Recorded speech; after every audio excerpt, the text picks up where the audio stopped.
ኢራን ቴል አቪቭን፣ እስራኤል ቴህራንን ኢላማቸው አድርገው ጦር መወራወር ከጀመሩ ቀናት ተቆጠሩ። ህንፃዎች እየፈረሱ፣ ነፍሶች እየጠፉ፣ ሰዎች እየተጨነቁ ነው። የሳምንቱ ትልቁ ወሬ የእስራኤልና ኢራን ውጊያ ነው። ውጭ ከማማተራችን በፊት ግን በሳምንቱ ከተሰሙ የሀገር ውስጥ ሳምንታዊ መረጃዎች ጥቂቱን እናካፍላችሁ። ተወዳጁ ጋዜጠኛ ደረጃ ኃይሌ በገዛ ወዳጆቹ ድርጊት ተደናግጧል። 60 ዓመት የሞላው ደረጃ በነገራችን ላይና ጠቅላላ እውቀት በተባሉ የቴሌቪዥን ፕሮግራሞች እጅጉን ይታወቃል። ታዲያ የገዛ ጓደኞቹ ምን አደረጉት? ዝርዝሩን ይዘነዋል። ሶማሊላንድ የዛተችበትን የነፃ ሀገርነት ማረጋገጫ ካልተጠበቀ ሀገር አግኝታለች።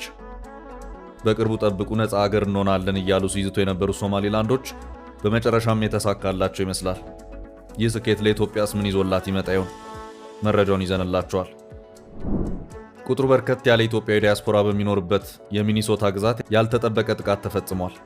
በጥቃቱ የሰዎች ነፍስ የጠፋ ሲሆን በሀገር አሜሪካ ስጋት ነግሷል።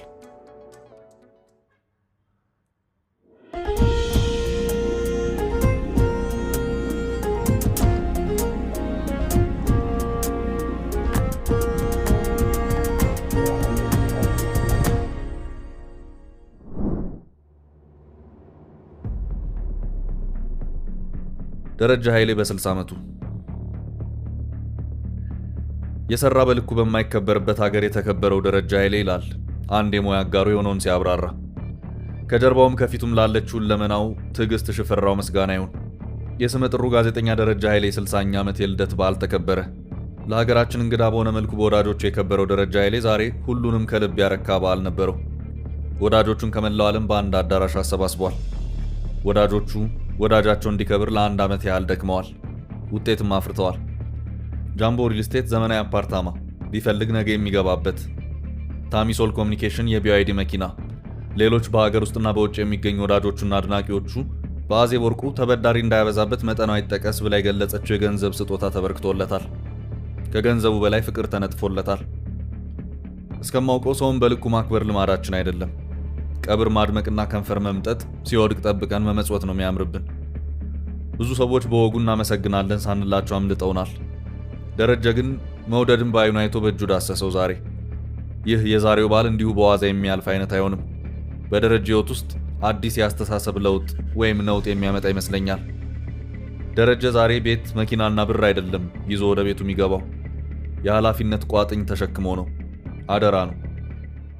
ከሚወደድበት ቃለ መጠይቅ እንዳይርቅ መተው እንዳይችል ቀብድ ነው። መሄድ አትችልም የሚል አስገዳጅ ይመስላል። አርትስ ቴሌቪዥን አርቲስት አዜብ ወርቁ፣ ናቲ ድሬ፣ ጌጡ ተመስገንና ሌሎች ወዳጆቹ ለደረጃ ሕይወት መቃናት፣ ለውለታው መመለስ በብርቱ ደክመው ተሳክቶላቸዋል። ክብር ምስጋናም ያስፈልጋቸዋል ሲል ወዳጁ ሁነቱን ገልጾታል። ጋዜጠኛ መስከረም ጌታቸው ደግሞ የመልካም ልደት መልእክቷን ለተወዳጁ ጋዜጠኛ እንዲልካለታለች። እንደገና ብወለድ እንደ አንተ አይነት ጋዜጠኛ ነው መሆን የምፈልገው። ጋዜጠኝነትን የነፍሴን ያህል በወደውም እግዚአብሔርን ማመስገኛ ባደርገውም በሀገሪቱ ብሔራዊ ሚዲያ ከጀማሪ ሪፖርተር እስከ ትልቅ ኃላፊነት ብሰራም ከዜና ሪፖርት እስከ ፈታኙ ዘጋቢ ፊልም ፕሮዳክሽን ባዘጋጅም ከታችኛው የህብረተሰብ ክፍል በስልጣን እስከ ሀገሪቱ ሁለቱ የተለያየ ዘመን ጠቅላይ ሚኒስትሮች ቃለ መጠይቅ ባደርግም አፌን ሞልቼ ጋዜጠኛ ነኝ ብዬ አላውቅም።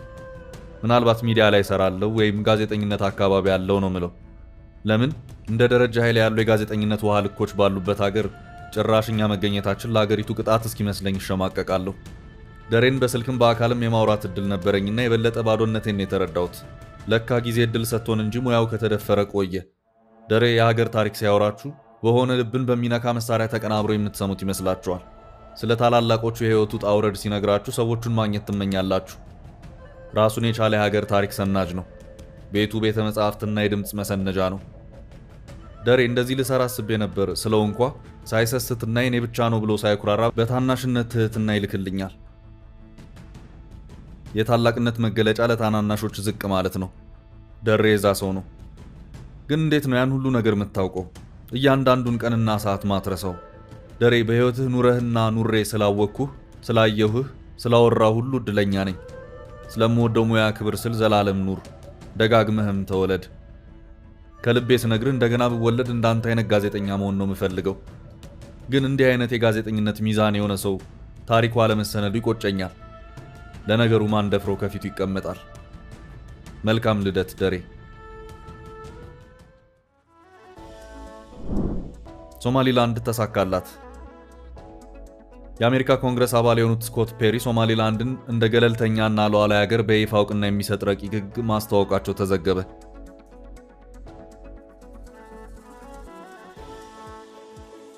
ረቂቅ ሕጉ የሶማሌላንድ ሪፐብሊክ የነጻነት ሕግ የሚል ስያሜ ተሰጥቶታል። ይህ እርምጃ የአሜሪካ የውጭ ፖሊሲ ስልታዊ ጠቀሜታው እያደገ በመጣው የአፍሪካ ቀንድ አካባቢ ካለ አዲስ ሰላማዊና ራሱን በራሱ ከሚያስተዳድር አጋር ጋር እንዲጣጣም ያለመ መሆኑ ተገልጿል። የኮንግረስ አባሉ በሰጡት መግለጫ ሶማሌላንድ ላለፉት 30 ዓመታት አሜሪካ ልትደግፈው የሚገባ አይነት አስተዳደር፣ መረጋጋትና የትብብር መንፈስ አሳይታለች ብለዋል።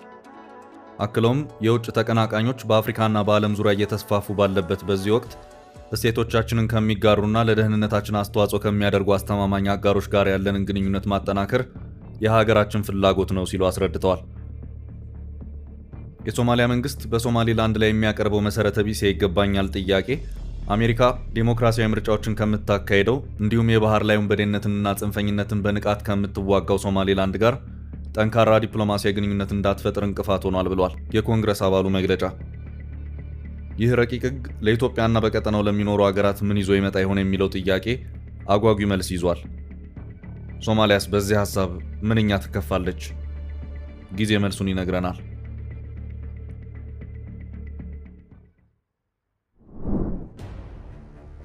የሚኒሶታው ጥቃት።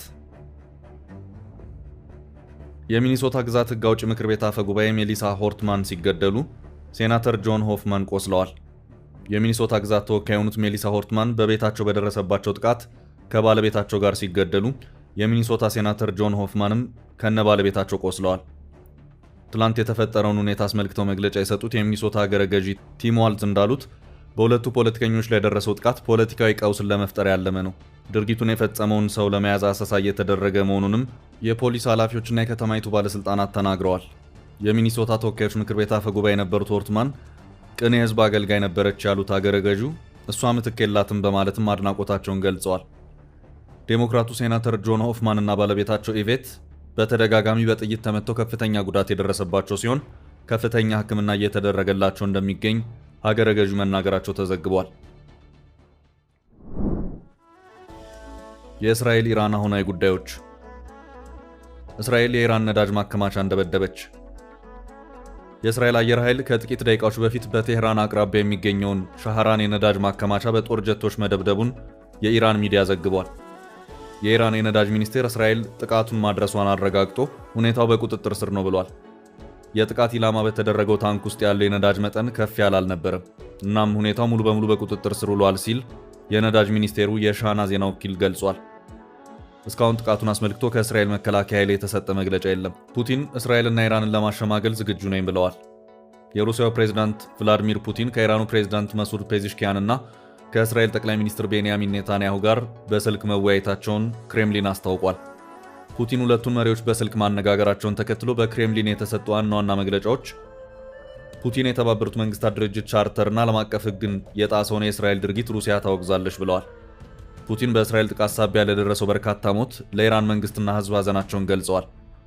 ሩሲያ በኢራንና በእስራኤል መካከል የተፈጠረውን አለመግባባት ለማርገብ የበኩሏን አስተዋጽኦ ማድረግ ትቀጥላለች። ሩሲያ የኢራን የኒውክሌር መርሃ ግብር ጉዳይ በሰላማዊ መንገድ እንዲፈታ የሚደረገውን ጥረት ሙሉ በሙሉ ትደግፋለች።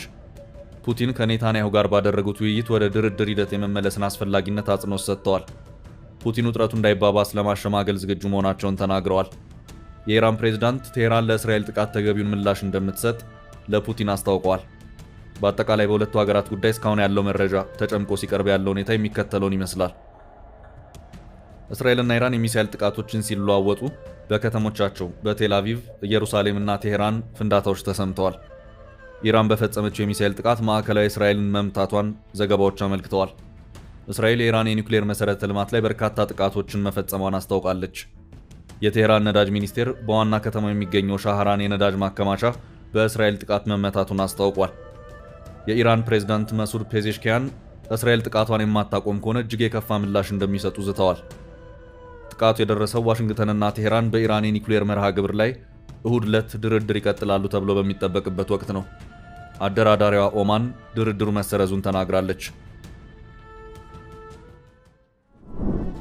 ትራምፕ ለታይታ 45 ሚሊዮን ከሰከሱ።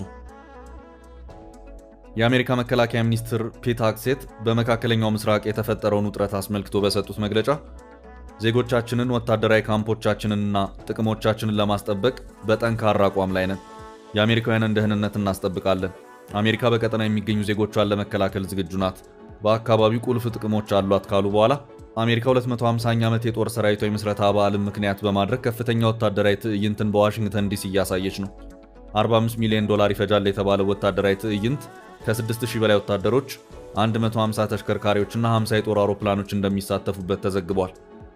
በዛሬው ዕለት ከጦር ሰራዊቱ ምስረታ በዓል ጋር 79ኛ ዓመት ልደታቸውን የሚያከብሩት ፕሬዝዳንት ዶናልድ ትራምፕ ሰልፉን አስመልክተው በማህበራዊ ትስስር ገጻቸው ባስተላለፉት መልእክት ወታደራዊ ትዕይንቱ የአሜሪካ ወታደሮች በታላላቅ ታሪካዊ ድሎች የተጫወቱትን ሚና የሚዘክር